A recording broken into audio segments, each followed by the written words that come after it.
All right, so this is just a brief walkthrough of what's going to happen in the final exam. So you might notice up here I've got the student preview mode on, so it's looking like you'd see it, not like I'd see it. Go over to here, go to assessment. Obviously, I'll send you the link in the email anyway, but we're talking here final exam, so you can go into here.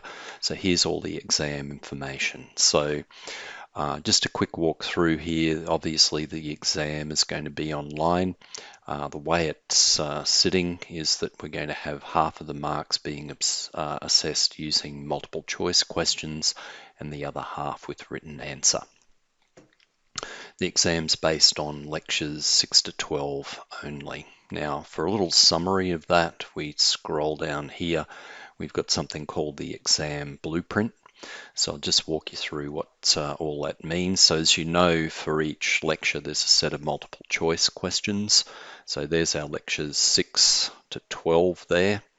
And the way we have set this up is that there's 5 questions for each of those lectures there, taken exactly from the pool of questions as listed in Blackboard when you go into weekly learning materials over here.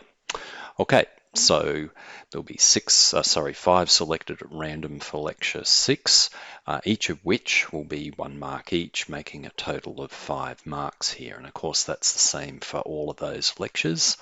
There's 7 lectures in total, 7 5s are 35, so there's 35 marks for the multiple choice questions.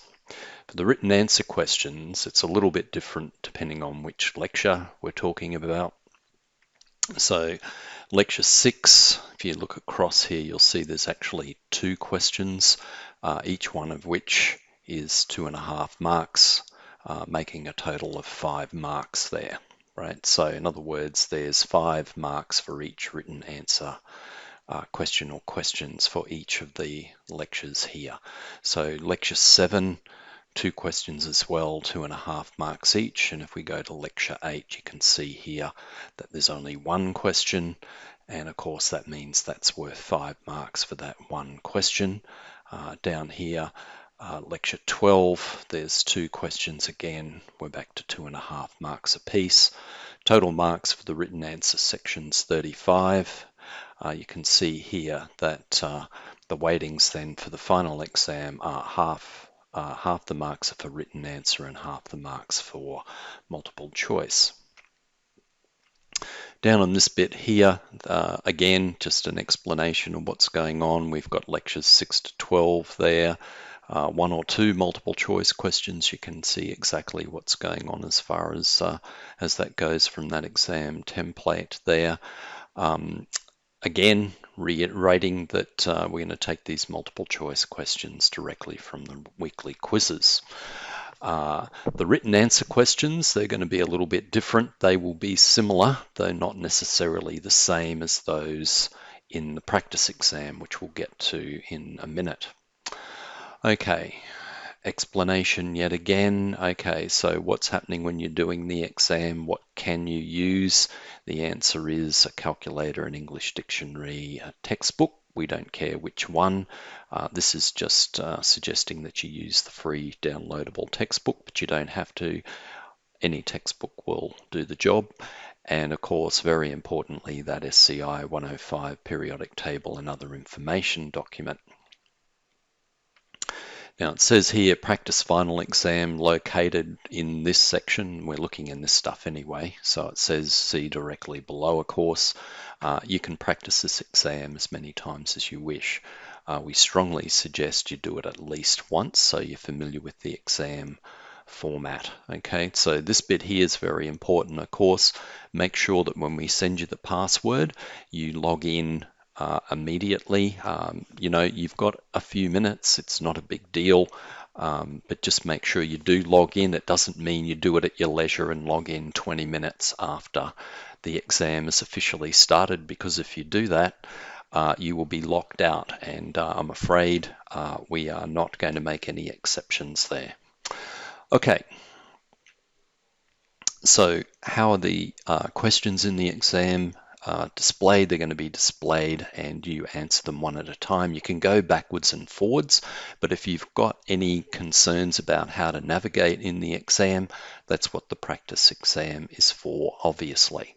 The practice final exam down below does indeed require a password, so there's a little bit of a simulation there. Obviously, for the real final exam, we'll be sending you the password by email, and there's an explanation there of how you walk through it. Okay, so now if we go down here, you will see there is a link here for the final exam, and if you click that link, you go to here. This is the real final exam.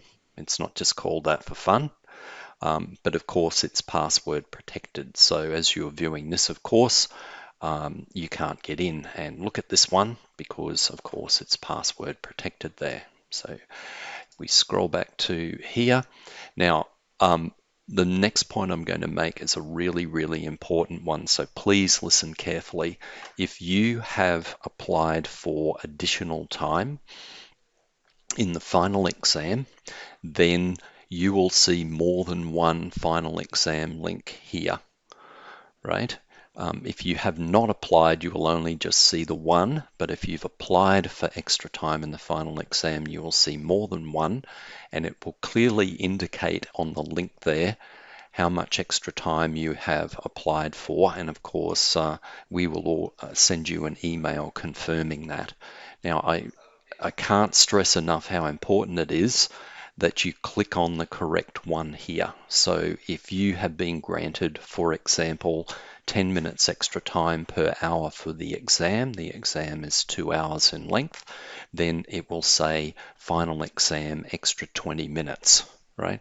That is the one you click. If you click on the other one, you've gone into the wrong exam, right? And Blackboard will time you out after 2 hours. So please make sure you click the right one. Please do not be cavalier about that. Okay, getting on to the practice final exam here. Again, a reminder, it is password protected, just so there's a little bit of more reality in the simulation there. There's the password, of course, it's 105. Of course, it's not counted for marks. It's in exactly the same format as the real final exam, so there should be no surprises, and you can do it as many times as you like. Again, a reminder that in that practice exam, we're drawing the multiple choice questions as we would for the final exam directly from the weekly quiz questions. That's 5 questions per lecture. A reminder also that there are written answer questions in the exam. Now, the difference here between the practice exam and the final exam is we haven't given you all the possible questions here for the written answer. We have given you examples. So they will be similar, the practice questions that you get in the practice exam, to those that you would get in the final exam, but they may not be the same. And I'm going to talk about that a little bit in just a moment.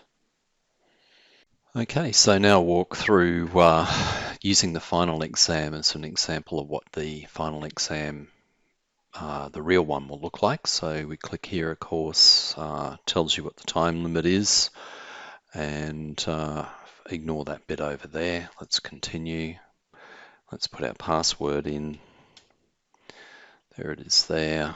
No thanks, I don't want that. Okay, so let's have a look and see what's going on here. So each question is going to be displayed one at a time, and they're going to be displayed at random. So this question here, for example, I notice is actually from the organic chemistry lecture, and that one there, obviously, as you can see, is multiple choice. So what's going on here, we've got a substitution reaction. I'll click yep, save it, and then we can move on to the next one. And now we've got a multiple choice question here, and we can answer that one, etc. So what I'm going to do is actually skip through to where we've got a written answer question, so you can see how that's done. So you can see there obviously multiple choice there, and obviously multiple choice, and we go to here. Aha, okay, so this is obviously a written answer question here. It's another organic chem one here. This is showing you here that you've got an amino acid combining with an amino acid, and there's a dehydration reaction there. So there's a water being eliminated, and you're getting those two amino acids stuck together. That thing there's a peptide bond. Okay, so it's asking what type of compounds are A, B, and C? Well, A is obviously an amino acid, so you'd write that answer there. B is an amino acid, and C here is a peptide. It's where the two are actually combined together. What type of reaction is this? You'd call this a dehydration reaction, and a reason, because it's eliminating a water molecule there, as you can see clearly. So you write your answer there, done, and then you're going to move on. So move on here, for example. Oh, there's another written answer question there. We're into acids and bases here. Okay. And there's another multiple choice. Multiple choice. Multiple choice. Multiple choice. Because most of them, of course, are going to be multiple choice. Okay, there's another written answer there. Now, while I'm at it, I'll just explain here rather than go through the answer here.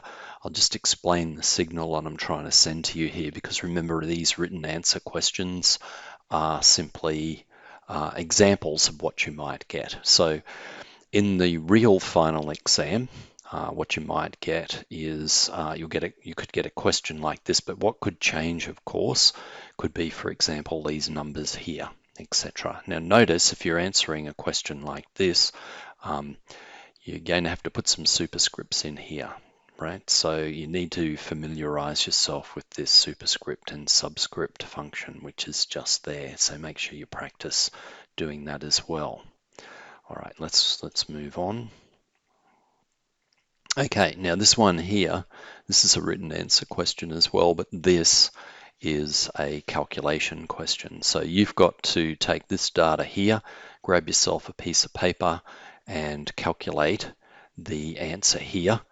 And it says how much water in grams. Now you don't need to write down the answer in grams here. You just simply write down the number in there, right? But you've got to obviously get the units correct on your calculation in order to make sure you get the number right here. So again, I suggest you just practice this so you can get your head around what's happening there. Okay, so again, practice it, you'll be fine. Okay, there's another written answer there. Well, you can see the signal I've sent you here is that I want you to be able to explain some particular aspects of the ionization energy trends across the periodic table here. And in this case, the question is what's going on with the ionization of lithium compared to helium there. And that's where you'd write your answer. Okay, so let's say that you've done all of this exam now. What we can do now is go right to the end here. Notice we're just getting a bit of practice here, navigating, etc. And now what I'm going to do is hit save and submit, and that's going to tell me I haven't done some of them. No matter. Okay. All right, now when you've done this, obviously you will then get feedback on how you went with all these questions here. So you can see the answers there for the multiple choice. Okay, written answer there. Now what I've done for you here is for the example questions, I've then actually put in an example answer as well, so you know the kinds of things that we're looking for.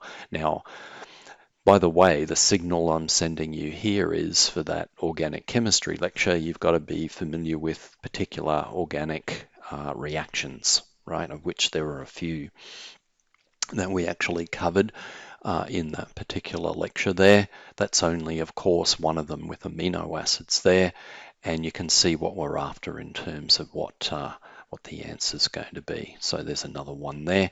Obviously, I'm interested in you writing some answer to do with acids and conjugate bases, etc. That's what the question's about, and there's the answer we're looking for there. You'll notice here we've got superscripts there, so make sure you use your superscript and indeed your subscript function there. That's most important so we can actually read and understand what you're doing. All right, any other issues that you've got, I suggest that you actually practice all of this, practice well in advance, and then drop in and ask any questions in those drop-in help sessions or indeed in the tutorials. Don't leave it all till the last moment. All right, we'll leave it there.